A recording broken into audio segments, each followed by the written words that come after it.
Hey, what's up? It's your old pal Dalby, and today it's story time. There are so many things that people in this industry, in radio or in media or whatever, we get these stories, these people that we meet or these events that we're at or these things that happen to us that we can't always share on our traditional outlets. For example, I'm on the radio. There are certain things I can't talk about on the radio because that would not meet certain guidelines. Like, I can't swear on the radio, so sometimes I can't effectively tell a story. But here on YouTube and on Facebook, I can share these stories with you. And today, I want to share the story of what we dubbed the dick-biting Cokehead. Talked about this in Questions for Dalby not that long ago. It was one of the weirdest situations I've ever been in. So we'll set the scene. We're at a bar in Regina. It's called the Pump Roadhouse.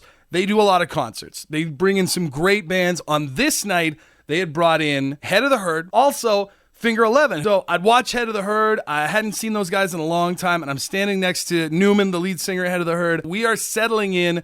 We're going to watch Finger 11 because they're fans. I'm a fan. It's going to be great. In front of us is a pool table, and that's just there. And I mean, I don't fault the bar for not moving it. Like, if you ever tried to move a pool table, they're not light. They're a very heavy piece of equipment. So they obviously left it there, thinking nobody in their right mind is going to start to play a game of pool at a concert. I mean, you had to pay to get in. You had to buy a ticket to get into the bar that night because of the concert. So they're thinking, you paid $30 or whatever it was.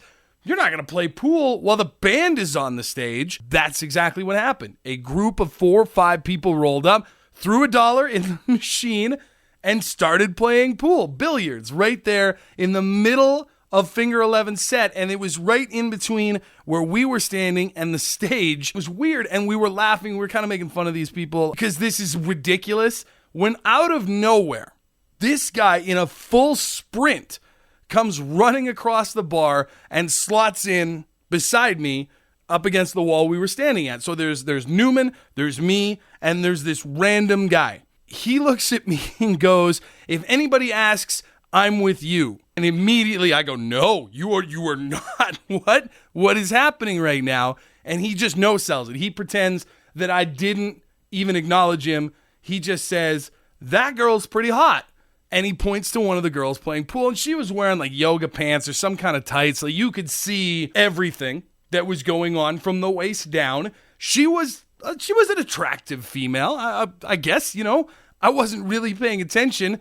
I was trying to watch Finger 11, but he goes, "That girl's hot." And I go, "Okay, sure." I'm still confused. What are you doing here? Like, why are you standing next to me? Not trying to be rude, but when somebody runs up on you like that, you have questions that need to be answered before you can kind of move to the next logical thought. He says that he's going to go over. Again, he's disregarding every question that I'm asking him, but he's talking to me, telling me he's going to go over and grab that girl's ass. And no, don't do that. That's a terrible decision. Why would you think that's okay? You don't just go up to a stranger and grope them because you find them attractive. That's insane. He looks at me and goes, "You're probably right. Her boyfriend's pretty big." And sure enough, like, there's a huge dude standing next to this girl. They're laughing, they're chatting. I don't know if they're in a relationship. I don't care. It doesn't matter. That shouldn't be your deterrent. And I told him, like, the size of her boyfriend should not be the only thing stopping you from grabbing her ass if you don't know her and she hasn't given you permission. And he looks at me. Now he's paying attention to what I'm saying when I say it doesn't matter how big he is. And he just, that's the only part he wanted. That was the only line. And he goes, "You're right. It doesn't matter how big he is. Because if I go over there and grab her ass and he starts trying to fight me, I don't give a fuck. I'll bite his dick." I don't give a fuck. I'll bite his dick. I mean, that was his response. Was straight up, "I don't give a fuck. I'll bite his dick." Now, I have said many times, I'm not much of a fighter. I don't get into a lot of fights. The fights that I've been in, at no point did I consider it a reasonable option to put my mouth anywhere near the genitals of the man that I was fighting.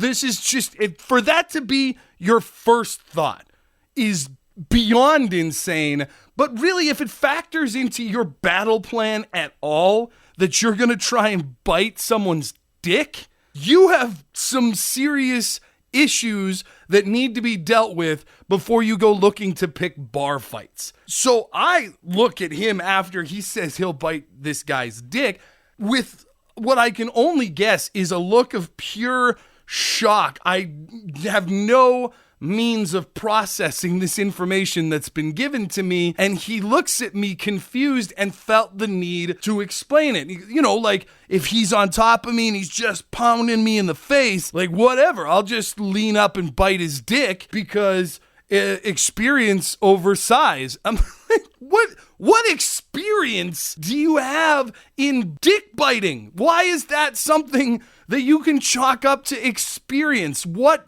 is your bar fighting career consisted of up to this point? I have so many questions, and honestly, I wish that I had been a little bit more present in the moment so I could have asked him these questions, because they still burn my brain to this day. So at this point, I am beyond speechless. I have no clue what to say to him. I look at him, I squint, I feel like I'm about to form words, like they're on the tip of my tongue, just... The dick biter then says, I wish Finger 11 had played more of their hits tonight. First of all, they're still on stage. They've just gotten to their encore, so they're still playing their hits. Second of all, that night, they had played almost every conceivable hit song you've ever heard by the band Finger 11. And third of all, we're just going to pretend this whole dick biting conversation didn't happen, eh? We're just going to pretend that never happened and jump into a critique of the set list of the band that's on stage right now. We're no longer grabbing asses or biting dicks. We're just like, man, I wish they'd played that song I really like. And I turned to him and I said, they've played almost all of their hits and they're playing a hit right now. And he looks at me and he goes, oh, I was outside smoking. I must have missed most of the set. I don't normally smoke.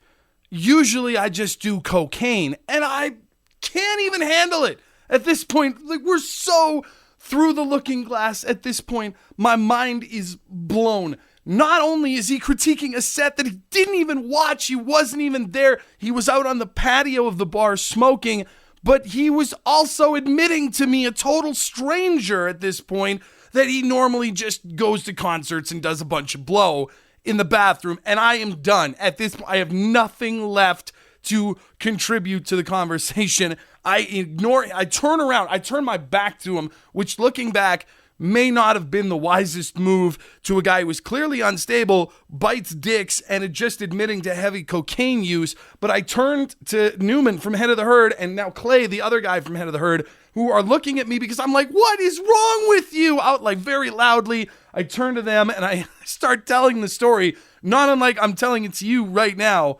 And they're looking over my shoulder at this guy as we are discussing how crazy he is when suddenly he bolts. He's Usain Bolt, he's gone.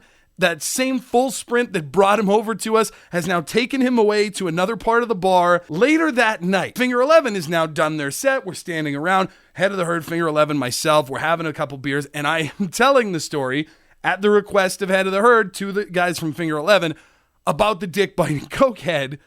When he comes running through, he's still there well after the show is over. Almost everyone has gone home at this point, and that same full sprint, he only has one speed. He's either standing still and plotting the creepiest shit you've ever heard, or he is running as fast as his coked out little legs can carry him. He goes running through the group out the door as I yell, "That's him! That's the dick-biting Cokehead!" And that was it. Everyone lost it. The night ended with us watching this guy run down the streets into the darkness, potentially never to be seen again, or maybe to be seen at a future concert threatening to bite someone's dick. And there you go. That's story time.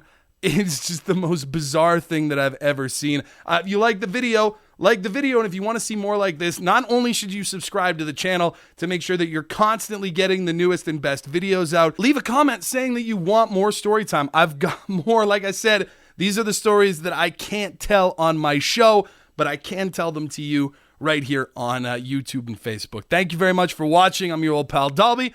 I'll see you at the next one. But I say bring on the brand new renaissance. The bands that Gord and the Hip inspired. The new breed of poets who heard this band and said, isn't it amazing you can do anything?